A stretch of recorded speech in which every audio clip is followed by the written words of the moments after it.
ओम शांति। आपका दिन शुभ हो और जितने भी जीवन साथी के रूप में जो बंधे हुए हैं उनका संबंध अटूट बना रहे, मेरी यही शुभ भावना और शुभकामना है। आज हम बात करेंगे कि पति पत्नी का संबंध अगर एक जन्म में ठीक नहीं है तो क्या हर जन्म में वैसा ही पति या पत्नी मिलेंगे।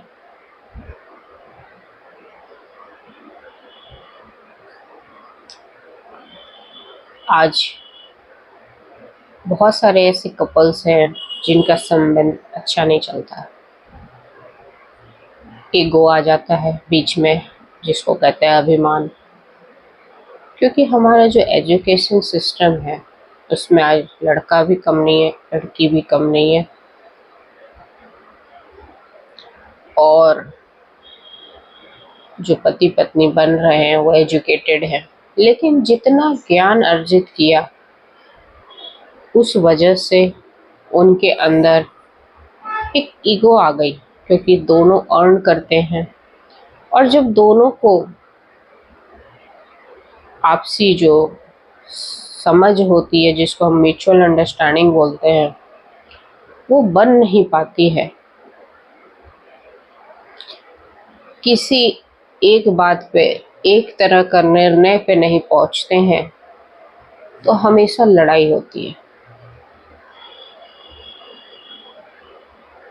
या कुछ आदतें होती हैं, मान लो एक हस्बैंड में आदतें, बुरी आदतें हैं, वाइफ को पसंद नहीं है, तो वहाँ भी झगड़े का कारण बनता है।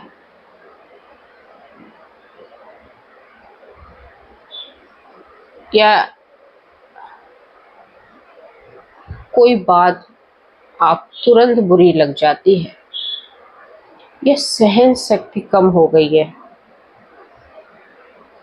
और ग्रह क्लेश जिसकी वजह से बढ़ जाता है। आपके हिसाब से जब आपके कर्म नहीं होते हैं तो वहाँ पे हस्बैंड वाइफ हमेशा झगड़ा करते हैं। ऐसे ही सेंटर पे एक लेडीज आती थी जो अपने पति से बहुत परेशान थी। वो सारे अभद्र व्यवहार करता था, मारपीट करता था, और मारपीट में वो अपना काबू खो जाता था और उस बहन की गर्दन पे पकड़ लेता था। मतलब उसको ऐसी स्थिति हो जाती थी कि उसको जान से ही मार डालेगा, इतना गुस्सा आ रहा होता था। फिर उसको कुछ मिनट एहसास होता था कि वो गलत कर्म करने वाला है, उससे क्या होगा, उसको जेल जानी पड़ेगी, उसका सम्मान खो जाएगा, तो वो हाथ हटा लेता था।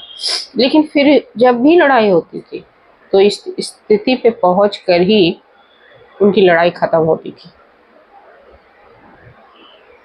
तो मन की स्थिति देखिए। तो क्या ये हिसाब किताब की वजह से ऐसे पति या पत्नी मिल गए, या हमारी ये नवीन कर्म है, या हमें आगे जो हम कर रहे हैं किसी के साथ, जो हमारी लड़ाई चल रही है, तो फिर वो हम हिसाब किताब बन रहे हैं, तो क्या फिर वही पति पत्नी मिलेंगे? नहीं, जरूरी नहीं है। क्योंकि जो जीवन साथी होता है, अध्यात्म के हिसाब से देखा जाए तो आपकी भक्ति में भी ये लिखा हुआ है कि अर्धांगनी होती है, या जो आपके मतलब पूरा पूरा पार्ट होता है आप दोनों का। पानी ग्रहण संस्कार जब आप होते हैं तो आप स्वीकार करते हो कि जो जैसा है हम उसको एक्सेप्ट करते हैं, आज से वो हमारा जीवन साथी बना। लेकिन हम उसके बाद ये सब भूल जाते हैं और हम हमारे अपने कर्मों के हिसाब से जो हमारे साथ नहीं होता वो करते हैं। लेकिन अगर आपने यही हिसाब किताब बनाया, तो स्ट्रॉन्ग बना लिया, तो जरूरी नहीं है कि आगे चलकर ये आपके जीवन साथी के रूप में आए। हो सकता है आपका पुत्र बन के आए, हो सकता है आपकी पुत्री बन के आए, हो सकता है कोई और रिश्ते में आए, हो सकता है कोई अनजान दोस्त बन कर आए, फिर आपसे वो बदला ले। हिसाब तो आपको चुकाना पड़ेगा। अगर आप ये नवीन कर्म भी बना रहे हो अपने पति पत्नी के साथ, तो ऐसा जरूरी नहीं है कि हर कल्प में यही पति पत्नी मिलेगी। ऐसा शास्त्रों में लिखा है कि 7 जन्मों तक साथ हो जाता है। तो वो उन लोगों के लिए है जिसमें अटूट प्रेम है, आप रह नहीं पाते, आपके एक दूसरे के साथ जो कर्म है वो देवता तुल्य है। अर्धनारीश्वर जिसको बोला गया है ना कि आधा नर आधा नारी, शिव जी का रूप है, माता पार्वती का आधा रूप है। तो ऐसे देवता तुल्य हो गए तो 7 जन्म तक वही मिलेगा। लेकिन यहाँ पर तो हम राक्षस कुल में अब आजकल चल रहा है, तो जरूरी नहीं कि अभी एक इंसान राक्षस तुल जैसा बिहेवियर कर रहा है, मार काट कर रहा है, और दूसरा देवता की तरह उसको सह रहा है, तब भी बात समझ में आती है कि भाई एक का नवीन कर्म है और एक का कोई हिसाब किताब होगा। अब दोनों ही राक्षस की तरह आपका बिहेवियर है, दोनों में सहन शक्ति नहीं है, दोनों ही उटपटांग का अभद्र व्यवहार इस्तेमाल कर रहे हैं, तो उस समय जो आपका बच्चा होता है वो हैम्पर होता है। हो सकता है आप छुप के लड़ते हो सकता है आप रात में लड़ रहे हो जब बच्चा सो रहा है, फिर भी उसकी मन की स्थिति गड़बड़ हो जाती है। ठीक है, बात यह है कि फिर वो हर कल्प वैसा ही पति पत्नी मिलेगा? नहीं, जरूरी नहीं है। पहले इसको क्लियर कर लेते हैं, क्यों मैं ऐसा बोल रही हूँ, क्यों जरूरी नहीं है। क्योंकि आपने आपके हिसाब किताब से आपका ये जीवन साथी मिल गया है ना, और फिर आपने अपना हिसाब किताब किया क्योंकि कुछ दिनों तक उसका बिहेवियर ऐसा रहा, ठीक है, लेकिन वो आगे स्टोरी आप सुन लो। उस बहन ने फिर कहा कि मैं इस रिश्ते को बचाना चाहती हूँ, उसको सकाश देना शुरू किया, मतलब वाइब्रेशन देना शुरू की कि मेरा पति बहुत अच्छा है, क्योंकि सेंटर में दीदी ने उसको बताया कि आप ये करो, तो पति बहुत अच्छा है और उसमें ऐसी कोई बुरी आदतें नहीं है, कोई गुस्सा नहीं करता, शांत स्वरूप आत्मा है। जब ये लगातार उसने वाइब्रेशन दिया तो उसके रिश्ते मधुर हो गए।